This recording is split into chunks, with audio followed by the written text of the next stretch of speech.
Hey, I'm Sarah, 36 years old. A few months ago, I had a near-death experience that completely changed how I see everything, especially when it comes to politics and faith. During those moments when I was clinically dead, I found myself standing before Jesus. Nervous, curious, I asked him a question I'd been wrestling with for a long time. Was Trump sent by you? What he said next shocked me beyond words. Jesus looked at me with a gaze full of both love and gravity, and he said, "He was sent for a purpose, though not without flaws." That answer changed everything. It wasn't a simple yes or no. It was a complex truth about God's plan, human imperfection, and divine purpose. I want to share the full experience with you, what I saw, what I heard, and how it has transformed my understanding of leadership, grace, and God's work in the world. This isn't about politics, it's about spiritual insight and hope.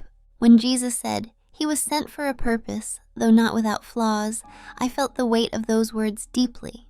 He explained that no leader is perfect, but that doesn't mean they aren't part of a divine plan. I saw visions of Trump's journey, not as a flawless hero, but as a man chosen despite his imperfections. Jesus showed me the spiritual battles behind the scenes, the prayers that sustain him, and the opposition he faces from dark forces.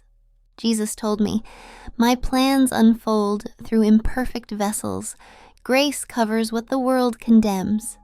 This wasn't about politics. It was about trusting God's sovereignty over human affairs. It was a reminder that God can use anyone willing to be part of his purpose. As I share more of what I saw, I hope to bring clarity and peace to those confused by the turmoil in our times.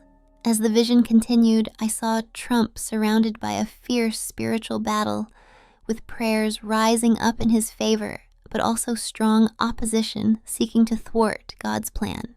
Jesus showed me that this conflict is part of a divine refining process, a shaking that prepares the way for revival. I saw moments of victory and moments of struggle, but through it all, Jesus emphasized that Trump's role is part of a bigger spiritual tapestry. He said, "Though flawed, he is my instrument. His imperfections make room for my grace to shine." This vision challenged me to look beyond political divides and to trust in God's higher purposes. It was a call for believers to pray, to unite, and to embrace God's plan even when it's complicated or uncomfortable. Jesus then showed me the importance of prayer, unity, and grace among believers during this turbulent season. He said, "My people must stand together, praying for the leaders I have chosen, imperfect though they may be." I saw prayer warriors lifting Trump up, covering him with spiritual protection. Jesus reminded me that leadership in his kingdom relies not on perfection, but on surrender and faith. He also called believers to release judgment and embrace grace, recognizing that God's plans often unfold through flawed vessels. This part of the vision was a call for unity and perseverance amid division. Jesus made it clear the outcome depends on collective faith and the power of prayer, not human strength alone. As the vision unfolded further, Jesus showed me how this season is a time of testing and preparation, a refining fire for the nation and its leaders. He said, "Through challenges and controversy, my purposes are being fulfilled." I saw how moments of division sparked awakening in hearts that had been closed. I saw people turning back to faith in unexpected ways. Jesus reminded me that his sovereignty is greater than political strife or human imperfection. He said, "My grace is sufficient, and through weakness, my power is made perfect." This was a powerful call to trust God's plan, even when circumstances look uncertain or difficult.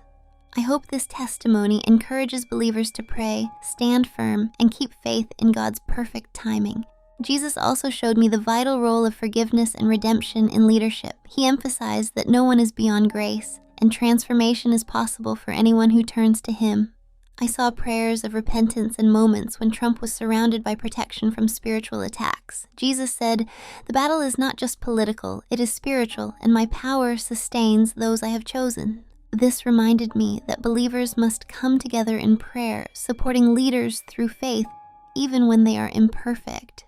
Jesus urged me to share this as a call for unity, grace, and perseverance in faith. This testimony is about trusting God's sovereignty and His work through flawed human vessels. Jesus also highlighted the importance of perseverance, not just for leaders like Trump, but for all believers. He said, "Stand firm, even when the road is hard and imperfect people lead. Your faith sustains my plans." I saw communities of believers praying and worshiping despite divisions and challenges. Jesus encouraged His followers to keep their eyes on Him, trusting His timing and praying without ceasing. He reminded me that God uses imperfect vessels powerfully when they surrender fully to His will. This vision was a call to embrace grace over judgment, faith over fear, and unity over division. I hope this message encourages believers to keep praying and trusting God's plan. To close this testimony, Jesus reminded me that His choices are always purposeful. Even when confusing or challenging, He said, "He's not perfect, but He is chosen. My grace covers all imperfections." I saw a future where God's plan unfolds through this imperfect leader, stirring revival and awakening hearts across the nation. Jesus called His people to pray earnestly, love fiercely, and stand united, knowing leadership in His kingdom is about obedience, not perfection. This testimony is a call to trust God's sovereignty and embrace His plan, even when unexpected or hard to understand. Thank you for listening. May this message bring peace, clarity, and renewed faith.